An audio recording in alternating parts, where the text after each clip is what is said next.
we stay out in the Pac-12. Yeah, we had to do a Coach Prime pick. Coach Prime and the Buffaloes headed to the Rose Bowl to play UCLA. UCLA is a 17.5-point favorite, Clark. Yeah. Bruins have been really good this year. They are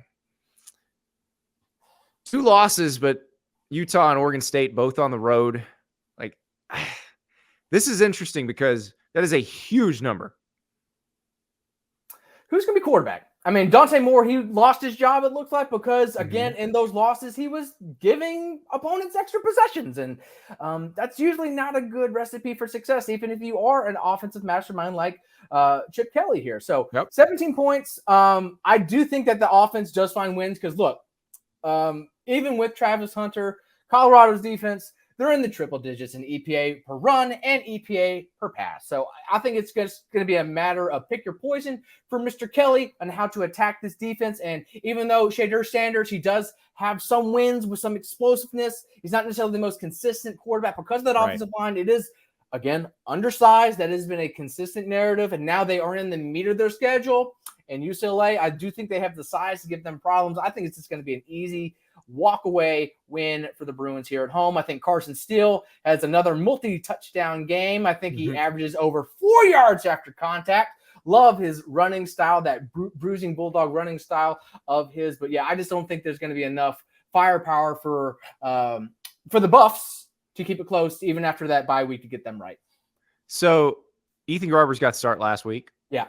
20 of 28 against Stanford for 240 yards. But Stanford. No picks, but Stanford. True. Stanford. True. But the thing about it is Stanford was actually holding Carson Steele to well below his average. He only averaged 3.8 yards a carry. But UCLA will keep running it at you. Yeah. Steele and had in different ways. Carries. Yeah, and in different ways. Yeah, TJ Harden wound up with 55 yards on 12 carries. And Garbers had 51 yards on 8 carries. So they have a lot of ways to beat you. And that's what concerns me for Colorado's defense. Like, and I think they're going to keep chucking, try to score, try to keep up, which probably leads to some mistakes, probably leads to some turnovers. So yeah, I'm going to take UCLA to cover here, but I'll be curious. You know, this is a 7:30 p.m. Eastern time ABC game. Coach Prime, the shine's off, though I think everybody who really follows college football is still very impressed with the job that he's done. Of four wins cashes your season total ticket because it was 3.5. The question is, can they make a bowl game now? And they should have beaten Stanford. Now they got to win 2 their last ones, and I don't see 2 wins on it. But I am curious to see what happens. I just wonder, will the group of fans that was coming to watch Coach Prime, the 10 million people who watched Colorado State, do they have that same energy now, or have they moved on to Taylor Swift and Travis Kelce? Let's hope they did not take the advice that Dabo Swinney was perhaps insinuating. Get off the bandwagon. Yeah.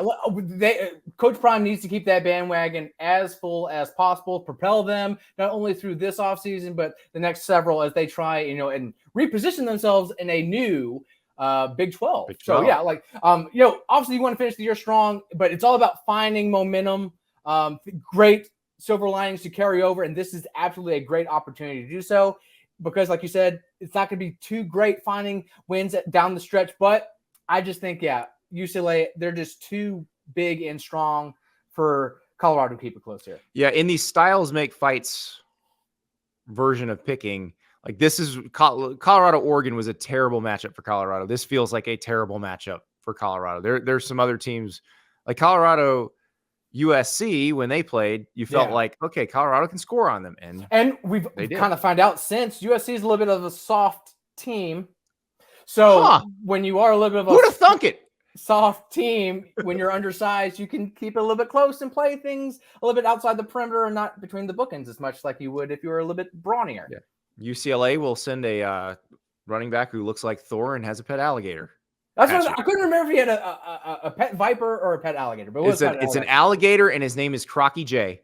And he's at the family home in Greenwood, Indiana, which is a very beautiful suburb of Indianapolis. Which, like, I live in Florida. We can walk outside and see alligators pretty much anytime. I can't imagine wanting to keep one as a pet. And Who in Indiana decides I want an alligator? well, and for folks of you who might be landlocked in the South, this time of year, the Midwest, the region I live in, it's gray every day from 8 a.m. until the sun goes down. There's not a whole lot of sun. Of course, we know cold-blooded reptiles, they have to get some sun and they have to get some melatonin. It's all part of their metabolism. And so I just don't see how that works out, especially year-round. Maybe in the summer, but like this time of year, I don't see how that long-distance relationship works.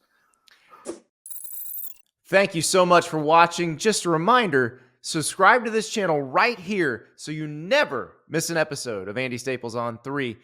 And oh, by the way, watch all the other great videos on the On3 Sports YouTube channel.